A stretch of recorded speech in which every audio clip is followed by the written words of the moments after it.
দর্শক, প্রতিনিয়ত কিন্তু আমাদের দেশে মেয়েদের প্রতি নির্যাতন অমানসিক ভাবে করা হচ্ছে।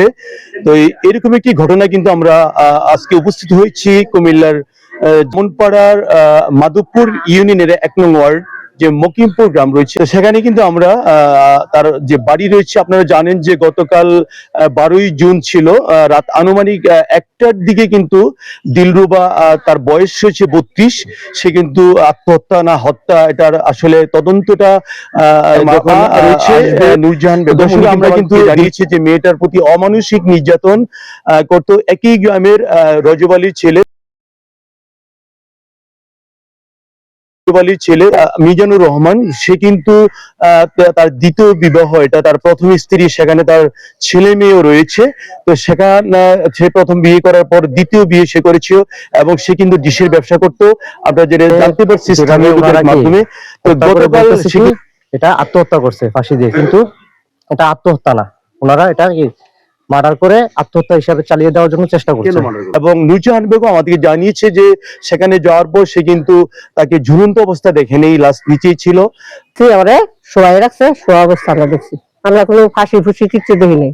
ওই আত্মহত্যা করছে আমার মনে হয় না। গলায় কিছু ছিল, গলায় সামান্য একটা লাল একটা ছোট্ট একটা দাগ আছে, বলছে উল্লা দিয়ে ফাঁসি দিয়েছে, কিন্তু উল্লাটা দেখছি, কিন্তু আমি ওর ঝুলন্ত অবস্থা কিছু দেখিনি। মেয়ের বিয়ে হয়েছে কতদিন আগে? 6 বছর হয়ে গেছে। ছেলে মেয়ে আছে, মেয়ে আছে একটা। মেয়ে আছে, জি 4 বছর। বহুত মারতো, ওরা এমন মারা মারতো, ও গরু যেভাবে ফিট এইভাবে শোয়াই মারছে ওর বাড়ির মানুষের। ও হুদা একটা যে কোনো একটা নিয়ে বলতো যে এটা এরকম হয়েছে, সেটা এরকম হয়েছে, এইটা হইলো কেন, সেটা হইলো কেন। ওর গালাগালি, ওর মুখের ভাষা কত খারাপ যে করতো। বললাম কারোর সাথে, মেয়েটা পরে বলতো যে মা, হ্যাঁ যেই গালাগালি করে আপনি আর আসবেন না। তখন আমার মনে হয় না ওর যে নিজে ফাঁসি দিয়ে মরছে না, আমার মনে হয় হ্যাঁ হ্যাঁ মারছে। দর্শক, আমরা মিজান যে তার বক্তব্য, দ্বিতীয় স্ত্রী। আচ্ছা, তো বিয়ের পর অনেকদিন যাবত আছে না, ওর নিয়ে ঘর সংসার করতেছি। কিছুদিন ধরে আমি আমার বড় বউর সাথে আসা যাওয়াটা মাইনে নিতে পারতেছে না, মাইনে নিতে পারতেছে না। প্লাস আমরা একটু মানে স্থানীয় কিছু লোক আমাদেরকে বলেছে যে আপনি নাকি ওকে প্রচুর নির্যাতন করতেন।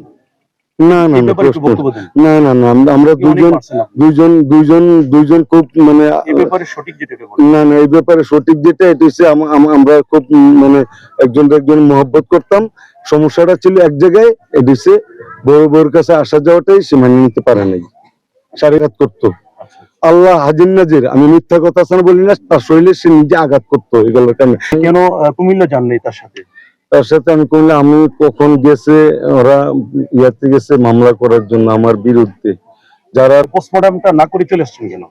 পোস্টমর্টম কখন গেছে, আমার তো মানে থানাতে অ্যারেস্টমেন্ট করার জন্য গেছে, আমার ওইখানে নিয়ে যাওয়ার জন্য জানা। আমি তো অবশ্যই আমার ওয়াইফের সাথে আমি যাইতাম ওইখানে, যদি আমি আমার কেউ আহ্বান করতো, আমার যদি বলতো, আমি অবশ্যই না চলে আসিনি। আমি পরে আসছি, আমার কেউ নিয়ে যায় নাই, আমার কেউ নিয়ে যায় নাই। এটা তো আমি আরো দুঃখ প্রকাশ করছি। আমি আস্তে আস্তে কান্না করতে আসছি, আমার কেন নিয়ে হলো। বাবুটার বয়স হয়েছে প্রায় 4 বছর। তো সেখানে কিন্তু আমরা বাবুর সাথে একটু দেখা করবো, তার ছবির ভিডিও ফুটেজ আমরা নেব। সেখানে আপনি কেন চলে আসলেন? ময়না তদন্তের জন্য কিন্তু ব্রাহ্মণপাড়া থেকে কুমিল্লা নেওয়া হয়েছিল এবং সেখান থেকে কিন্তু আজকে আবার নিয়ে এসেছে। এখানে তাদের স্বজন যারা রয়েছে তারাও দাফন কাফনের ব্যবস্থা করবে। এখানে আমাদের সাথে যুক্ত থাকুন, আমরা এই প্রত্যাশা ব্যক্ত করছি।